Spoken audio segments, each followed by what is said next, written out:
Hey, I'd like to welcome you to another episode of Mission Matters. My name is Adam Torres, and if you'd like to apply to be a guest in the show, just head on over to missionmatters.com and click on Be Our Guest to apply. All right, so today I have Joel Friedland on the line, and he is founder of Britt Properties. Joel, welcome to the show. Thanks, Adam. Nice to talk to you. All right, Joel, so excited to have you on the show today and to have some fun. We're warming up in the week here. It's only Tuesday, and we're just getting cooking. So we'll start this episode, Joel, as you may know, the way that we start them all with what we call our Mission Matters Minute. So, Joel, we at Mission Matters, we amplify stories for entrepreneurs, executives, and experts. That's our mission. Joel, what mission matters to you? To me, Adam, I am convinced that real estate investors do not often understand that real estate investing can be as much of a casino as Wall Street. And what I mean by that is if you invest in a bond or in a stock, it can go up or it can go down. But in real estate, because leverage is used so often by almost everybody, when you leverage up, when you get a mortgage, it makes that investment so much riskier than if a deal was made all cash, no debt. And especially at the end of a cycle, right now we are at the end of a 15-year up cycle. And every time in the 43 years I've been in the business that I've seen a cycle go down, people who have a lot of leverage and who are sort of living on the edge and who are deal junkies, let's call them. And then sometimes that's what they call themselves. Yeah. And by the way, it's not good to be an anything junkie. But people who jam as many deals where they grow for growth's sake and not because they have a different mission, they're at risk. And I'm seeing so many people get in trouble today because they've been gambling. I'm glad to have you on the show. And our topic, too, when we talk about doing deals at maybe, low leverage and really with the thought process of financial security and financial safety, I like your approach overall to real estate. Like normally when we have guests on the show, wide different range in the real estate side, but not enough people talk about what you're saying. And with interest rates changing and other things, I've seen, not to pick on one segment, but it's just one that comes to mind. I know commercial has, felt something even for these billion-dollar companies, right? Like Oceanwide or even like a lot of the smaller individuals that were caught in the flipping, I shouldn't say game, but that particular strategy of flipping when the interest rates changed depending on their inventory that they were holding and when their short-term, hard money loan was going to adjust, some people found them on the wrong side of that, right? Yeah, flipping's gambling. There's no doubt about it. I'm 100% sure of it. Now, it doesn't mean you shouldn't do it. There are people who are not compulsive gamblers who are business people. Absolutely. And they can flip and they can take outsized risks, but I don't because I've been through the 4 cycles and I've been hurt in 2 of the cycles. Right at the end of a really long period of sustained growth in the economy, that's when you have to really watch it. So in both... Real quick, Joel, was one of the cycles 2008? I just don't want to assume all Yes. In which fact, cycle was which. That's also that, just for some context. Yeah, so 2 cycles where I got pretty badly burned because I had debt. 1990 and then 2008. In 2008, I had 50 industrial buildings. I'm in the industrial real estate world, and I'm an industrial syndicator, so I have numerous buildings all in the Chicago area, primarily single tenant, primarily net leased, and primarily no debt anymore. Totally debt-free. 3 out of 4 of my deals, no mortgage. And that's because I feel that I am gambling with my money and my investors' money when I put mortgages on at a point in the cycle like what we're at right now. Let's just for context and for everybody listening, I'll do the disclaimer for you, Joel. Like if somebody's thinking about investing, you need to talk to your professional, your lawyer, everything else. We're not going to give you specific investing advice, and we're having a conversation here today. So, Joel, I did the disclaimer for us. For context, It's January 23rd of 2024, just getting into the new year, so to speak. What are some things that are on your mind and that you think maybe should be on the mind of other maybe potential real estate investors in the market right now? Be careful. Don't do any deal that comes along is not necessarily the right deal. During the period starting in 2009 up until recently, you couldn't do anything wrong. If you were buying real estate and you didn't make money, something went wrong. It was just very unlucky. Yeah. But today, careful. Just be careful. And that's why anything that I'm buying today with my group of investors, I'm just going to do it all cash. And by the way, I think I'm the only person in the United States who believes that that's a good idea. Because without leverage, you haven't magnified your returns. If you have 75% leverage, you make 4 times as much money on your equity if you have debt. However, I have so many friends who are in deep trouble because they had floating rate debt, and some tenants stopped paying rent in some of their multifamily buildings during COVID, and other people stopped paying because they saw other people stop paying. And now they're in deep, deep trouble. And I remember that feeling. I got into a serious, deep depression both times that it happened to me, that I got caught when the music stopped and there weren't any chairs left in the game.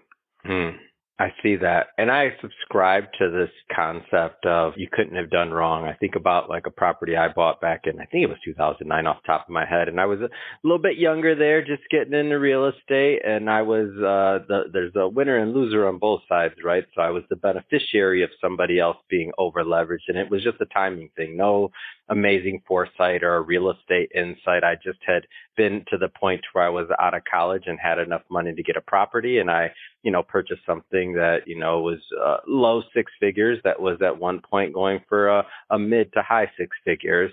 And it wasn't because that person really, well, I'm not going to say it did something right or wrong, but there was quite a bit of leverage in their overall strategy. And exactly what you said happened. So I see that. I want to switch the topic just slightly here, or just pivot a little here. Industrial real estate, interesting to me. We don't always have people on the show that specialize in this. So tell me a little bit more about what attracts you to that sector. Well, I was hired. I know your story, and you had a mentor. I actually had a mentor named Steve Podolsky, whose family owned 80 industrial buildings. So I went to work for them, and they were all in Chicago. They were all industrial, which means manufacturers and distributors. And they were pretty small buildings. They were under 100,000 square feet for the most part. And the companies inside of them, they were distributors. Today, industrial includes Amazon and Wayfair and Target's warehouse when you order online. So industrial's booming because of the internet. But it's also booming because manufacturing companies who used to make a lot of products in China got in trouble with the supply chain. They sort of just stopped during COVID. And now they're doing something called onshoring, which means bringing a lot of manufacturing back from overseas. So these industrial buildings, which are just boxes, they're boxes they have truck docks, and they have high ceilings, and they have heavy power. Companies move in and they manufacture stuff there, and they stay for decades. Yeah. And that's our kind of building. Yeah, I've interviewed quite a few people especially during COVID, actually. I interviewed quite a few people when I saw some of the manufacturing that was coming here, and I wanted to get a feel and just for a pulse, because, the company, and I'm not going to assume that this is a geography. I'm just using it as an example. My next question is there a particular geographies you have, but that you focus on? But before we get to that, so I had quite a few people that were either in Wisconsin, the Midwest, other areas to where there was this supply chain that was kind of disrupted for whatever that particular product was even there. I think one of them was like ball bearings or something like that off the top of my head. And it was a similar scenario to what you're talking about. And when they were talking about expansion and other things like that, and how business was great, and they were actually like expanding their footprint, I guess I didn't really think about it from the real estate side of that thing. So expanding their footprint probably meant leasing and or acquiring a building like one of them that you're talking about. So to my question, geographies, is there somewhere, you told us building type, is there geographies that you look at? Is it nationwide, certain sectors? Give us a feel there. Yeah, so there are some very, very large industrial markets. The key for me is to have a market where there's a lot of depth, a lot of population.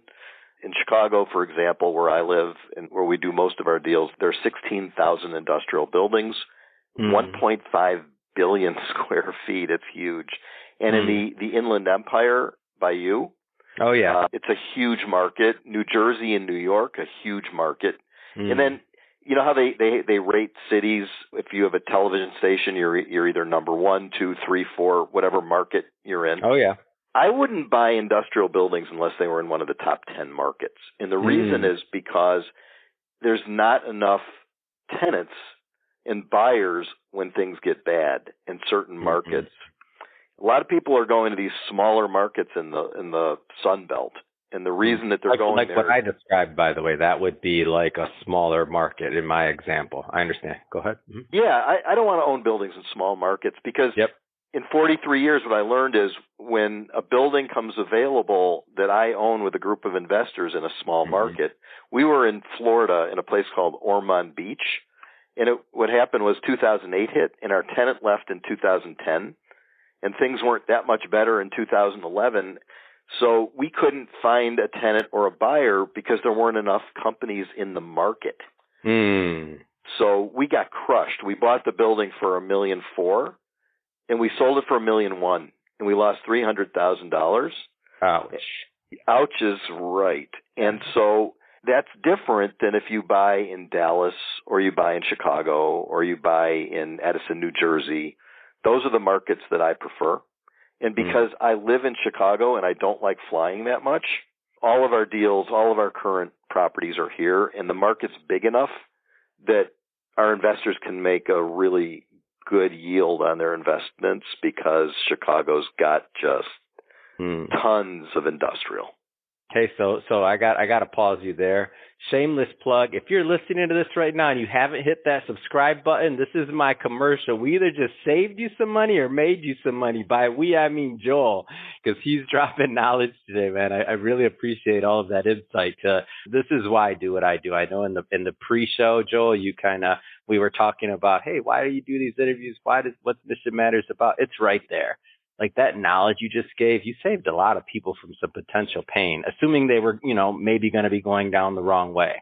And they get to benefit from your 40 plus years of experience. I think I caught that right in terms of in investing here. Like that's big. That's big knowledge right there, man. I appreciate you. Yeah, I hope somebody can have some gain from my pain. That would be really, then I'm making a difference. Going back to the mission, that's my mission. Yeah. My mission is to communicate that there is a way to do deals that is less risky. And even though, what's that, Dave Ramsey, who talks about not having any debt and paying for things. I like Dave. I'm the Dave Ramsey of real estate investing. Ooh, did we just coin that? Come on, Dave Ramsey. I can't. Listen, he talks to people who don't have any money. Yeah. And I talk to people who have a lot of money. Yeah. And it's the same message, though. It's you don't have to put debt on properties and take outsized risks. Every day I read the Wall Street Journal and I read the local business journals. Everybody's getting foreclosed on. The lenders are taking stuff back. These are from sophisticated people. Yeah, like there's big companies we're talking about, not just the little guy. For context, billions of dollars in projects. Blackstone had a foreclosure. Ouch. When I saw that, I was like, ooh, that kind of like too big to fail or whatever the old coin term was. Ooh, that hit me in the stomach when I heard that. I was like, oh my gosh, so that's significant. And for the little guy that's kind of not, I won't say playing the same game, but maybe isn't, if they don't have to, like why, right? Yeah, my guys are happy. If I can give them an 8% yield and tell them with no debt, no bank's going to foreclose on us, because banks don't have a sense of humor. They never have. So we're just different. And my mission is to tell people it's okay to be different. You can actually do that. My accountant, when I started doing debt-free deals, told me I was nuts and that I would never, ever get an investor because real estate's a leverage game. Yeah. I said, well, then I need a new accountant. Because that's what I'm going to do. Wow, that's what I'm talking about, Joel. Well, hey, I just have to say it has been great having you on the show. I mean, it's great to get your insight and to see another side of how to do things and to have someone, like you said, to use your words, different, like, because this is different. And I see why your accountant would have said that because I think you may have the record. One of my listeners, if I'm wrong on this, call me out, but I'm going to make a statement here. Send me an email, call me out if I'm wrong or leave a comment, whatever. But I think you're the first person in 6,000 plus interviews, Joel, that has talked about like doing completely debt-free deals in the manner that you're talking about. I know for sure if you combine that with commercial, I know you are for sure. But wow, so you're one of one over here, and I'm happy for that because that does give the audience a idea that hey, things can be done differently and profitably at the same time. That being said, Joel, if somebody's listening to this and they do want to connect and learn more about Brit Properties and continue the conversation with you, how do they do that? Sure. Our website is Brit Properties, BRIT with one T, properties.com. And we've got lots of content on our website, especially there's an article called Why You Should Not Invest With Us. And it's something that everybody should read before they invest with anybody. It's the top 10 questions you need to ask a sponsor before you invest. Yeah, that's amazing.